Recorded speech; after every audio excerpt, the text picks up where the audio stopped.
Si je vous parle de guerre sous-marine et de guerre mondiale, vous devez forcément penser à la Seconde Guerre mondiale et à la bataille de l'Atlantique. Ce qu'on sait moins, c'est qu'il y a effectivement une première guerre de l'Atlantique durant la Première Guerre mondiale. Ça peut vous paraître un peu étrange, mais je vais tenter de démêler un petit peu tout ça avec vous. Pour commencer, comme vous le savez sûrement, au début du conflit, l'Allemagne et l'Angleterre tentent chacune d'imposer un blocus à l'autre. L'Angleterre a une flotte de surface tout à fait imposante et oblige du moins la flotte allemande à rester à quai. Quant aux Allemands, sachant très bien qu'ils ne peuvent pas se mesurer à la Home Fleet, ils vont parier sur une arme relativement nouvelle qui est le sous-marin. Alors quand je vous parle de sous-marin allemand, il ne faut pas imaginer une horde de sous-marins. À l'époque, en 1914, il y a très exactement 9 sous-marins qui disposent de la portée et de l'armement nécessaires pour les Allemands pour tenter quelque chose. 9 sous-marins pour une guerre, c'est pas beaucoup. Le jour qui va changer la guerre sous-marine, c'est le 22 septembre 1914. À quoi ça ressemble? Ça ressemble un peu à une comédie, à savoir qu'un sous-marin qui est le U-9 allemand va couler un croiseur anglais. Ce croiseur en coulant va appeler un autre croiseur à sa rescousse. Lorsque le croiseur arrive, le U-9 le coule.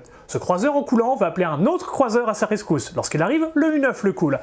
Ce troisième croiseur ne va appeler personne à la rescousse. De là, les Anglais vont commencer à se dire que, en fait, le sous-marin, qui était perçu comme une arme... on n'était pas encore sûr de savoir comment on s'en servait, en fait on peut en faire quelque chose. De là, les Allemands vont commencer à produire massivement des sous-marins, et les Anglais à réfléchir à comment on peut couler un sous-marin. C'est une bonne question, parce que si vous avez déjà vu des films sur la Seconde Guerre mondiale, on sait déjà comment le faire. On largue des grenades, elles vont sous l'eau, elles explosent, elles peuvent endommager un sous-marin. À l'époque, ça n'existe pas. Et si vous essayez de tirer au canon sur un sous-marin, votre canon il tire trop haut, donc il n'y a que deux manières de couler un sous-marin, c'est soit de l'aborder, soit de rentrer dedans. Grosso modo.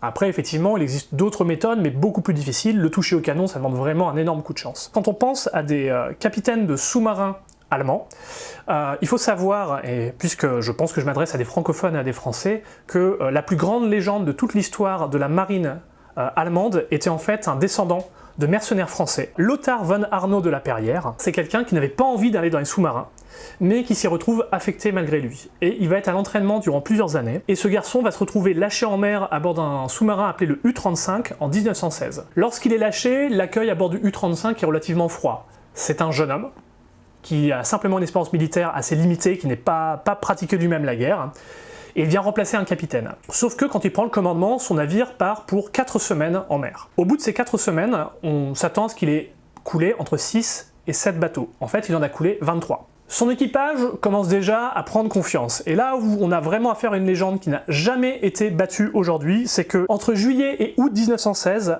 à lui seul, il va couler 54 navires. 54 navires qui va couler, et donc 91 000 tonneaux, c'est l'équivalent des 2 tiers des navires coulés à la même époque au monde.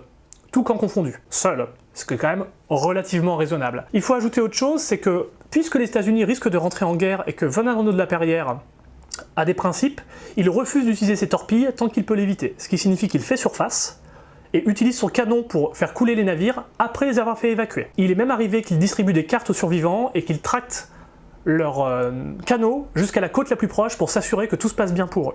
Ce qui signifie qu'il respecte les règles de la mer. Dans certains cas, il ne pourra pas, parce qu'il va être recherché, c'est ce qui va presque le perdre, à savoir qu'il a des consignes de la marine allemande qui lui disent « Arrêtez, car les alliés, pour couler les navires, ont une nouvelle méthode, ce qu'on appelle les Q-ships ». Un Q-ship, c'est un faux navire marchand qui fait semblant de se rendre, en disant « N'utilisez pas de torpilles, on se rend », sauf que quand vous grimpez à bord, on vous attend avec des armes, et eux-mêmes envoient des canots rapides vers le sous-marin pour jeter des grenades à gaz à bord. En général, c'est assez fatal. Sauf que von Arnaud de la Perrière non seulement ignore les ordres, mais arrive à reconnaître et à éviter les Q-ships. Il va avoir le droit à toutes les médailles existantes dans la marine allemande, ce qui fait qu'à la fin, on lui demandera ce qu'il souhaite comme récompense et on lui donnera, et il demande une photo dédicacée du Kaiser. Si ça c'est pas la classe quand même, je sais pas ce que c'est. Quand il va quand même rencontrer un convoi de 12 navires, un jour il aura un vrai problème, c'est que il rencontre 12 navires anglais armés, et lorsqu'il coule le premier à la torpille, en voyant les autres navires armés, il plonge en urgence, et le navire qu'il vient de couler tombe sur son sous-marin. Donc l'entraîne vers le fond, et les 11 navires anglais à surface crient victoire, sauf que non, puisque malgré le fait que le kiosque ait été écrasé, le kiosque c'est la partie surélevée du sous-marin, le capitaine von Arnaud de la Perrière va vider les ballasts, les réservoirs, mettre les moteurs à fond, rayer la peinture pour sortir dessous le navire, faire surface et couler les 11 autres navires.